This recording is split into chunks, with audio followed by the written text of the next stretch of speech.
আসসালামু আলাইকুম রহমতুল্লাহ। এমকে যেমন রচিত easy plus and note and shortcut suggestion with সলিউশনের পক্ষ থেকে আপনাদেরকে স্বাগত।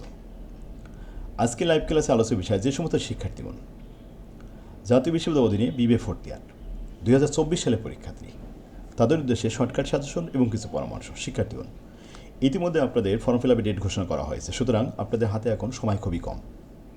এই অল্প সময়ের মধ্যে 9টি সাবজেক্টের উপরে ভালোভাবে প্রিপারেশন নিতে হবে। 9টি সাবজেক্টের মধ্যে ব্যবস্থাপনা বিভাগে 3টি সাবজেক্ট ম্যাথ রিলেটেড এবং 6টি সাবজেক্ট 100% থিওরিটিক্যাল। ভালো ফলাফলের জন্য প্রথম শর্ত হলো একটা ভালো বই আপনাকে কাছে রাখতে হবে এবং একজন ভালো শিক্ষকের কাছে পড়ালেখা করতে হবে। তো ছাত্রদের কথা মাথায় রেখে আমরা অনলাইন ক্লাসের ব্যবস্থা করেছি। এই শর্ট কোর্সে আপনার 3টা ম্যাথ এবং 6টা থিওরিটিক্যাল বিষয়ে ক্লাস নেওয়া হবে এবং মডেল টেস্ট নেওয়া হবে। শেষ ভালো যার সব ভালো তার। ক্লাস হবে প্রতিদিন প্রথম থেকে শুরু করে এখন থেকেই আপনার ক্লাস শুরু হবে। স্ক্রিনে যে নাম্বারটি দেখতে পাচ্ছেন এই নাম্বারে হোয়াটসঅ্যাপ আছে, হোয়াটসঅ্যাপে মেসেজ করতে পারেন বা সরাসরি কল দিতে পারেন। আমরা একটা সাবজেক্ট, গুরুত্বপূর্ণ একটা সাবজেক্ট নিয়ে আলোচনা করব, ইনভেস্টমেন্ট ম্যানেজমেন্ট।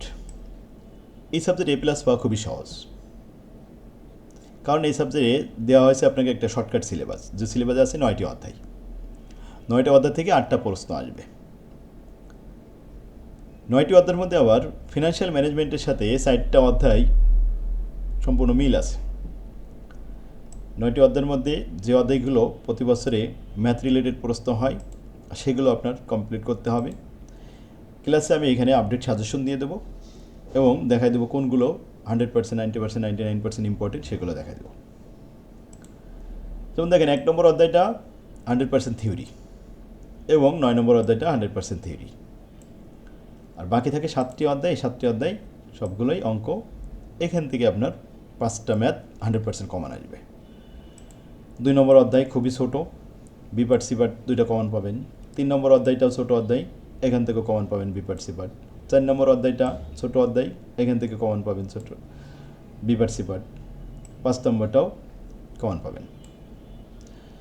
6 নম্বর আছে theory of capital structure, dividend policy. 8 নম্বরে লং টার্ম ফাইন্যান্সিং। দেখুন এই যে 8 নম্বরে লং টার্ম ফাইন্যান্সিং, এটা কিন্তু ফাইন্যান্সিয়াল ম্যানেজমেন্টে 5 নম্বর অধ্যায়ের সাথে হুবহু মিল।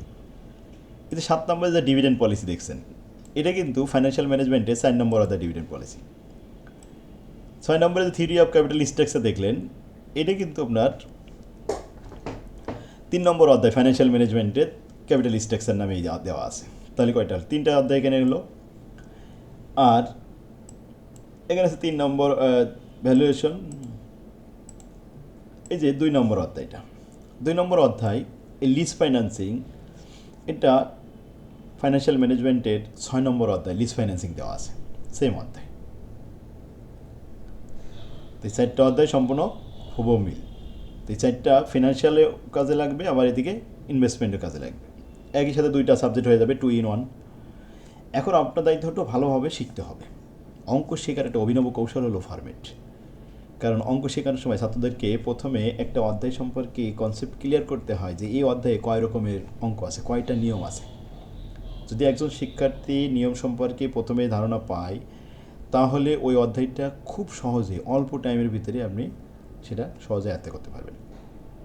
আমার বইটা ফরম্যাট আকারে লেখা, পুরো বইটা, প্রত্যেকটা বই ফরম্যাট আকারে খুব সুন্দরভাবে গুছাই দেওয়া, যা অন্য কোনো বইতে নেই। তাই আপনার কাছে তো অন্য কোম্পানি থাকে, অন্য কোনো কোম্পানির বই যদিও থাকে, তারপরেও আমার বইটা আপনি সংগ্রহ করবেন। আমাদের সাথে যোগাযোগ করুন। আর সরাসরি এখানে ক্যাশ টাকা দিয়ে কেনা লাগবে না, এটা ক্যাশ অন ডেলিভারি। বই রিসিভ করার সময় টাকা দিতে পারবেন। আমার তৌফিক ইল্লাহ বিল্লাহ। ভিডিওটা টাইম লাইনে শেয়ার করে রেখে দিন। আসসালামু আলাইকুম রহমতুল্লাহি ওয়া বারাকাতুহু।